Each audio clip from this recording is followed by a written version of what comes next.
Hey everybody, hope you guys are healthy and safe. So in today's video, I'm going to take a look at two DJI products, the DJI Action 6 and the DJI Neo 2. So the reason I am combining both products into one video, it's because number one, the honest answer, I'm just super busy, super swamped. I wish you can see, well, I guess I can show you how messy my work desk is because I have so much work lined up waiting for me to do. People always tell me, why don't I clean my desk? Well, I actually cannot clean my desk because those are all things that I need to actively test like all the time. So it doesn't make sense to put them away. So anyway, completely swamped on work. And both of these guys kind of came out at around the same time.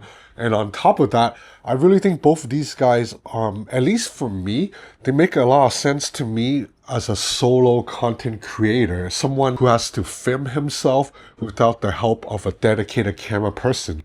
So these two help my workflow a lot, and I think for a content creator who's just starting out, or a content creator who's trying to save money a little bit, they don't want to pay $2,000-$3,000 for a proper Sony camera, they can just shoot with these two along with whatever phone they have, and the three products combined, it's enough to produce a pretty lively, pretty dynamic YouTube video. So anyway, let's take a look at the hardware first. I'll start with the DJI Action 6 because this is pretty straightforward. If you look at the overall shape, it's almost exactly the same as the DJI Action 5. You have a 2.5-inch screen on the back, 1.5-inch screen on the front. This is a square screen. The hardware, very durable. Obviously, it's an action camera, so it's going to be able to survive drops. It's going to be able to go underwater. The battery in here, I believe, remains unchanged, which is a good thing. So that means you can use this same battery with the DJI Action 5. It's a 1950 mAh cell, and it's enough to power this camera for about 2 to 3 hours. There's 64 gigs of internal storage inside, of which 50 gigs is usable. So that's awesome because that means out of the box, you can use the camera. You don't need to buy a micro SD card, although you can put a micro SD card in there if you want to get more storage. So if you look at the overall shape, in-hand feel, it weighs 259 grams. It's very similar to the Action 5. The upgrade, it's in the camera sensor. So this camera sensor, it's a larger sensor, 1/1.1 inch compared to 1/1.3 inch in the DJI Action 5. Sony CMOS sensor. On top of that, this sensor, it's a square sensor. So it's basically doing, you know, the new iPhones, the selfie camera can shoot vertical and horizontal videos without needing to tilt the phone because Apple is using a square sensor. Same concept here. So by default, the video you're capturing, it's a square. That gives you a little bit more leeway to then crop into a widescreen 16:9 or a vertical video 9:16. So that's very useful for today's generation of content creators because oftentimes when I film with my Sony camera, I have to film a video twice. I have to do it one time holding it sideways, and I have to do it another time holding the camera upright to get a vertical video. You don't have to worry about that anymore with the DJI Action 6 because one clip, you can crop it into a vertical or horizontal video later without losing too much image information or pixels. You can shoot at up to 4K 60 FPS or up to 240 FPS if you drop down to 1080p resolution. And obviously, with an action camera, video, it's going to be very stable even if you're running full speed. Like the stabilization on this guy, it's really, really good, as you can see from these footage right here. On top of that, this camera has a variable aperture, meaning physical shutter blades that will open and close to control a shutter between f2 and f4 and every stop in between, like f2.2, f2.4, f2.6. To be honest, I've always thought variable aperture on a camera this small, sensor this small, you know, relative to a real camera, it's a little bit pointless. You do limit light intake a little bit, but ultimately if you're shooting in a really sunny scene, you're still gonna need an ND filter, and DJI makes some really good ones that snaps on very easily. So I would just rather use an ND filter anyway than trying to stop down to f4 because the difference is minimal. Like shooting at f2 and f4, the difference is very, very minimal. I'm not gonna say it's completely useless, but I would say the variable aperture is more towards the gimmick side. But hey, the good news is, you know, DJI is not charging you a premium for that variable aperture. You can just ignore it and use the action camera like it's always been. Footage, as you can see, is super stable. The stabilization of an action camera, it's always tremendous. The field of view here, it's really wide. It shoots 155 millimeters, so it's a super wide angle lens. And previously in DJI Action cameras, you have to choose between a super wide lens that has a little bit of distortion, or go with a little bit tighter, but you crop in quite a bit. Now there's a new natural wide mode that still shoots mostly wide, but it fixes distortion a little bit, especially at the edges. So it's kind of like a happy medium between the super wide but a little bit distorted look and the not distorted but kind of tight framing look. And I really like that. I think I'm gonna stick to shooting in native wide most of the time. And with a DJI Action camera, you can also shoot in DJI's 10-bit log, which is awesome when you like to color grade. This guy also has 3 microphones, and they actually do a really good job of picking up your voice if you're in a quiet setting. And the fact that you have a relatively wide field of view means that even if I'm just holding the camera handheld like this, I can get a pretty wide framing and I can just talk and the camera's going to pick up good audio. But of course, DJI has a lot of excellent accessories, including a magnetic dock that you just clip on. And what I like about DJI products is this same dock works across multiple DJI cameras. So it works with the Action 6, it works with the Action 5, it works with DJI's 360 cameras and the Osmo Nano. That's something that Insta360 needs to learn from DJI, because with Insta360, I feel like every generation of camera, the dock is a little bit different, so you have to use a new one. But this same dock will work across 4 or 5 different DJI products. So you just stick it on, and then you can screw on a selfie stick, extend it a little bit. So it doesn't even have to be that long. You can just extend a little bit like this, and you get a really wide field of view, which is excellent for vlogging. Okay, so now the audio is just coming from the microphones of the Action 6. There's like some cars around me, so a little bit loud, but I think you can still hear my voice clearly, right?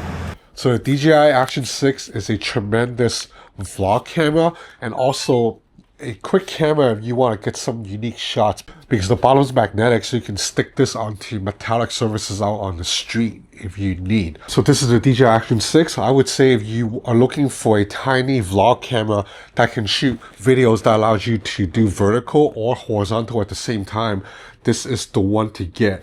It's priced at around $350 US, which can be a little bit pricey to some people, but I think it's worth it if you will use this for your main content creation. Like, this is an excellent AWO camera for talking. So this is a DJI Action 6, and now here's the Neo 2. This is, I mean, I like this product even more than Action 6 because it is so unique and so damn cool. So this is a super lightweight drone. It weighs only 159 grams. That's 0.33 pounds to Americans. And you can already see how small it is just on my palm. Exact dimensions are about 6.5 inches in length and 6.3 inches in width. So under 7 inches both directions, and it's about like 2.7 or 3 inches thick. This guy is so small that I've actually been housing it in this headphone case. This case was meant for a headphone, and I've been putting the DJI drone into this case because DJI doesn't give you an actual protective case for the drone. So you can use the DJI Neo 2 like a conventional drone. You can fly high above to capture dynamic shots of a city skyline or get shots that you wouldn't be able to reach with your person because high above. But what I like about the DJI Action 6 is this is also an excellent camera to film yourself because it has a very good auto tracking that basically once you set it up, it will track you and it will follow you around. You can control the DJI Neo 2 like a conventional drone with remote control. You can even get a headset goggle to see what the drone sees in real time. But the coolest part is you don't need to get the remote control or the drone if you don't want to, because you can use this drone just by itself, and you can actually buy this drone by itself without the extra accessories. And by itself, it's really affordable. It's like 220 US. Just with the drone without remote control, you can still control it using your phone via DJI's companion app available for iOS and Android. Or if you want to just film yourself, you don't even need to use a phone at all. You can just power on the drone like this, and then there's a little red button on the right. You just have to long press on the red button, and the drone will start. Just like that. The drone is flying, and it's tracking me right now. So basically, if I stand and walk, you see the drone will follow me. And I can actually control the drone with my hand gesture. So I stick on my palm, then I can lower it to get the drone to fly lower, or I can raise it to tell the drone to fly higher. And the cool part is when I press the red button, the drone is already filming. So it's filming a video right now. And I can also tell the drone to fly closer or further with 2 palm gestures. So I can do a pinch out to tell the drone to fly out, or come closer by doing a pinch in. And the drone will follow me, so watch.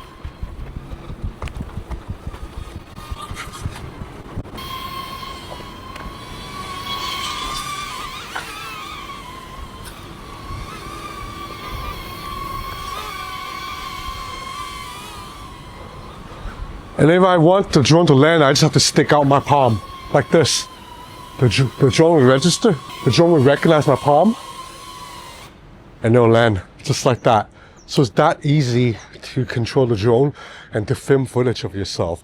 So that's why I said this is so awesome for solo content creators, because if you want to just get a quick b-roll of yourself walking on the street, just take out the drone, set it up, and it takes like 5 seconds. It's up in the air, and then you can just walk, grab your shot, stick out your palm, the drone flies back to you. I love how fast it is to set up, film, and have the drone come back, because a lot of times you're flying in the city, you know, people don't like that. People will tell you, hey, you're not supposed to fly here. So a drone that takes too long to set up, I find that by the time I'm done setting everything up, people have already like noticed I'm flying and they'll come tell me not to do it. But with this guy, I can just like set up in 5 seconds and get the footage, and by the time people come yell at me, I'm already finished filming. I can go off. And, you know, I'm in a really tight space right now, and this drone's able to navigate through the walls and the corners because there's 2 sensors. There's a bottom facing infrared sensors that's constantly scanning the location, and an omnidirectional sensor up here that is also kind of constantly monitoring the direction. And between the 2 sensors, this guy does a really good job of avoiding obstacles. Even if I'm moving at high speed, if I'm running, if I'm on a bike, this guy can follow me and kind of know to avoid tree branches and little things that stick out. So the camera sensor here, it's a 1/2 inch sensor, which is a little bit small, but it's okay because you're only going to be flying the drone in well-lit areas with the sun out anyway. Like, you're not going to be flying a drone at night. At least you're not supposed to. It's technically illegal in most countries. So with this guy, you can get shots of yourself that's dynamic from high above, or that moves and tracks you without needing a second person's help. And then with this guy, the Action 6, you can film talking head footage easily. And then if you want to get a close-up shot of something, you can still get that with the DJI Action 2 because you can do a 2x in sensor crop, but I would actually recommend using your phone for that. I mean, that's if you don't have a dedicated camera. If you have a dedicated camera like I do, then use the camera. But if you don't, if you have an iPhone, you can still use your iPhone to shoot at 2x, or if you have a pro iPhone, shoot with the zoom lens to get some close-up shots. So that's what I mean by if you're a beginning content creator, or if you're a content creator on a budget, you can get by shooting with these 2 plus your phone. You don't need to commit to a dedicated camera yet. But even if you have a dedicated camera like I do, the DJI Neo 2 is still going to come in very handy. I'm going to bring this guy with me everywhere I go, particularly since it's so small that it fits into this case right here. So this is the DJI Action 6, about $350, and this is the DJI Neo 2. Just the drone, it's about $220 US, which is an excellent deal. Like, this drone is so freaking good. Like, the shots I could get, you just can't get that with any other camera out there. So I'm really happy to see DJI is making some really fun products that's like not too expensive. I know there are going to be people that are scoffing, oh, $200 for this and $350 for this is still expensive. But I think if you're saying that, your budget is like ultra low, because I think for anyone who's a content creator who carries around cameras, they will tell you $350 for this and $220 for this, it's not high at all. My Sony camera, it's like $2,700 US, man. And if you get a proper tripod, like a Manfrotto tripod, the tripod alone, it's like $500 US. Like, camera gear, it's freaking expensive, man. So DJI stuff is actually relatively affordable. So that's about it for this video. I hope you enjoyed this content. If you did, please consider subscribing to my channel. It will help me a lot. That's it for now. Thanks for watching.